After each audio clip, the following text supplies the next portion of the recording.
Bucks Lake tragedy. On August 21, 2015, Trevor Hominski and Sheldon Stewart left the East Bay area of California for a camping trip. Trevor was 20 years old and studying sound engineering at Expression College in Emeryville. He had just been accepted into the Marines and wanted one last adventure before shipping out. Sheldon, a 23-year-old, was an Oakland chef and Trevor's best friend. They drove 2.5 hours to Bucks Lake in the Plumas National Forest.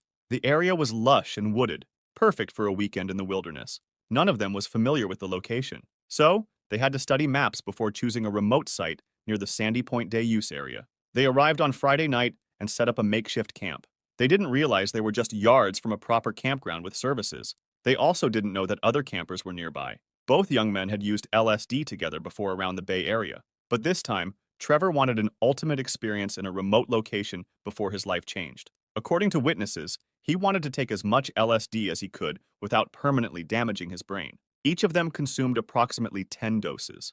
In the early morning hours of August 22nd, campers at nearby Mill Creek noticed smoke. A small fire was burning, about a quarter of an acre. They called the emergency crews and firefighters rushed to the scene. But when they arrived, they found Sheldon Stewart barely conscious with puncture wounds in his neck. His shirt and jacket were drenched in blood. After extinguishing the blaze, the firefighters made a horrifying discovery. At the bottom of the fire pit was a badly charred body. Multiple stab wounds covered the corpse. It appeared to be Trevor Hominski's body. Sheldon Stewart was transported to Enloe Medical Center in Chico. On his hospital bed, he told the police that Trevor had attacked him with a knife. He said he stabbed him 10 times in the neck. Authorities didn't believe him. The stab wounds on Stewart's neck were in an almost perfect row. They appeared self-inflicted. Confronted by the police, Stewart changed his story. He admitted to stabbing Trevor. Investigators also found buried evidence. It appears that Stewart had hidden a backpack, cell phone, and the folding knife believed to have killed Trevor. He built a fire and threw Trevor's body on it.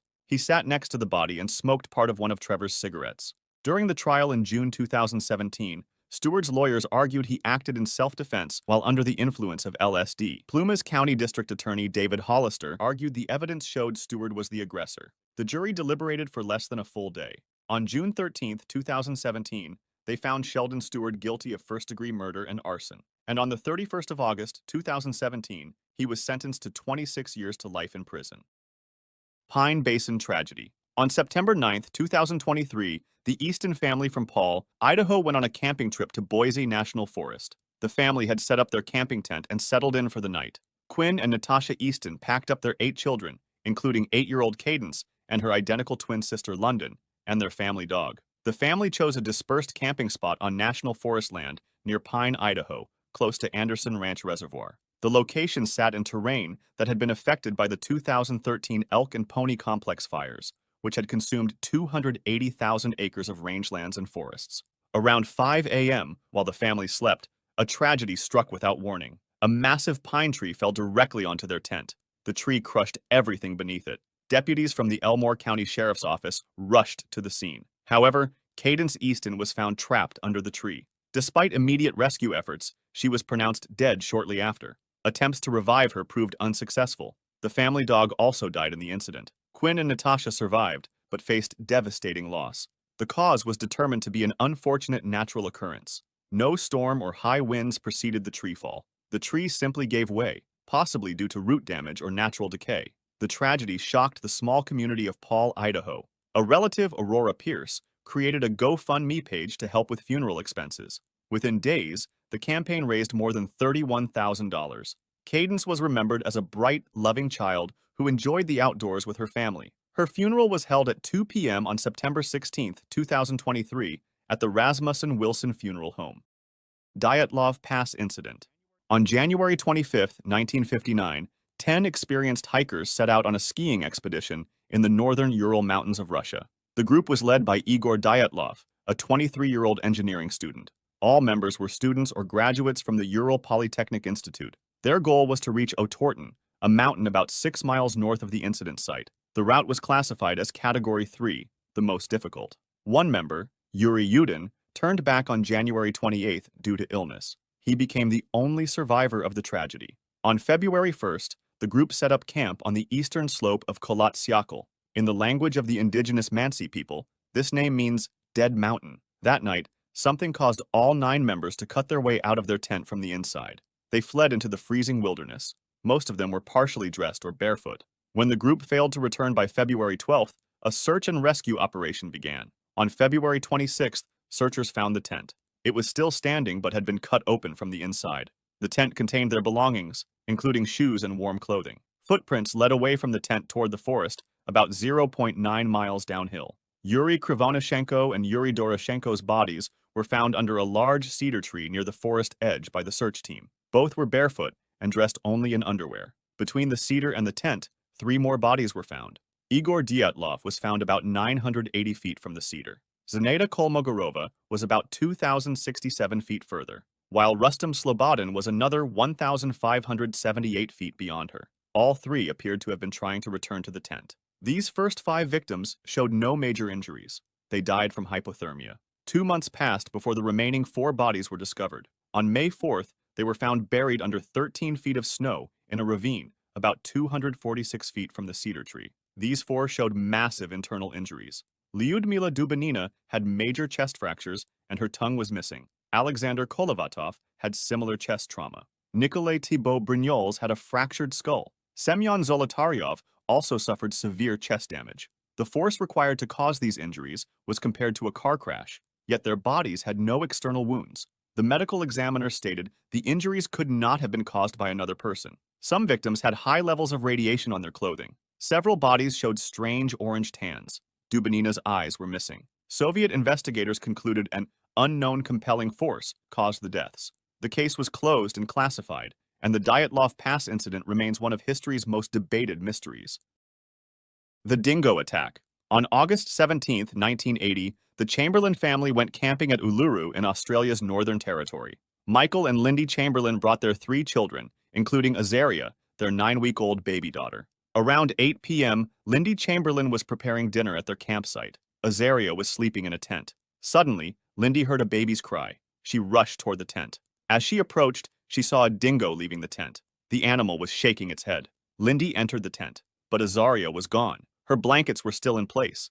At that time, Lindy screamed, "A dingo's got my baby!" Other campers rushed to help. An immediate search began and the police arrived. Despite extensive searching, Azaria was never found.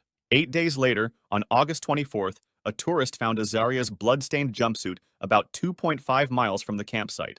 The jumpsuit was torn, but not shredded. Police determined an animal had likely carried the baby away. On February 20th, 1981, Coroner Dennis Barrett ruled that a dingo attack was the likely cause of death. He criticized authorities for not adequately controlling dangerous animals in the area. But some people refused to believe the story. Critics claimed a dingo could not carry a baby that far. They questioned why the jumpsuit was relatively intact. Suspicion grew against Lindy Chamberlain. On September 19, 1981, police launched Operation Ochre, a massive coordinated investigation. They searched the Chamberlain home and seized large quantities of items. Police interviewed all witnesses again. Officers told witnesses they did not want to hear anything about a dingo. This was now a murder investigation. On December 14, 1981, a second inquest was held. On February 2, 1982, the Chamberlains were charged with murder. The trial began on September 13, 1982, in Darwin. Prosecutors presented forensic evidence, including alleged bloodstains in the car. An expert testified that the damage to Azaria's jumpsuit was caused by scissors, not animal teeth. On October 29, 1982, at 8:37 p.m., the jury returned a guilty verdict. Lindy Chamberlain was convicted of murder and sentenced to life in prison. Michael received an 18-month suspended sentence because their other children needed a parent. Lindy, while maintaining her innocence, gave birth to her 4th child, Kalia, in prison on November 17, 1982. In 1986, a breakthrough occurred. An English climber, David Brett, fell to his death at Uluru near a dingo lair. During the search for his body, police found Azaria's matinee jacket. This jacket had been missing since 1980. Lindy had always claimed Azaria was wearing it, but the police insisted it did not exist. The jacket was found in an area with heavy dingo activity. On February 7, 1986, Lindy Chamberlain was released from prison after serving 3 years. On June 12, 2012, Coroner Elizabeth Morris ruled that Azaria Chamberlain had been taken by a dingo, and the dingo caused her death. An amended death certificate was issued, stating the cause of death as taken by dingo. In the end, Lindy Chamberlain was compensated with $1.3 million for false imprisonment. But that doesn't reverse the damage caused. The Chamberlain case has changed wildlife management policies throughout the country.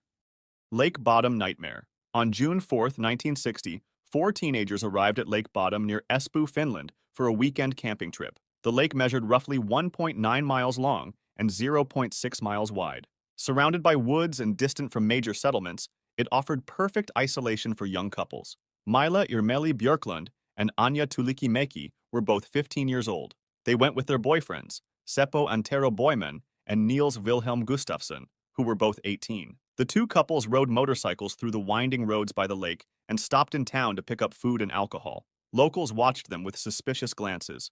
Espoo was a small town where everyone knew everyone. Outsiders camping by Lake Bodom was uncommon. They set up their tent on the lakeshore in a patch of woods. The afternoon went smoothly as the teenagers enjoyed their time together. Everything seemed perfect for a summer getaway, until it all became a nightmare. Sometimes around 4 a.m. to 6 a.m. on June 5th, someone attacked their tent from the outside. The killer used both a knife and a blunt object. Mäki, Björklund, and Boisman were all stabbed and beaten to death while sleeping. Gustafsson was the only one who survived with fractured facial bones and stab wounds. Later, he described seeing a figure dressed in black with bright red eyes. Boys birdwatching nearby around 6 a.m. reportedly witnessed the tent collapse. They saw a blond man walking away from the site. At 11 a.m., a carpenter named Esko Oiva Johansson discovered the scene, and immediately, he called the police who arrived around noon. By then, the victims had been dead for more than 6 hours. The tent was shredded. Several strange items were missing. The keys to the motorcycles were gone, but the motorcycles themselves were still there. Gustafsson's shoes were missing. They were later found roughly half a mile from the tent, along with parts of his clothing. The murder weapons were never recovered. Police made critical mistakes. They failed to take official recordings.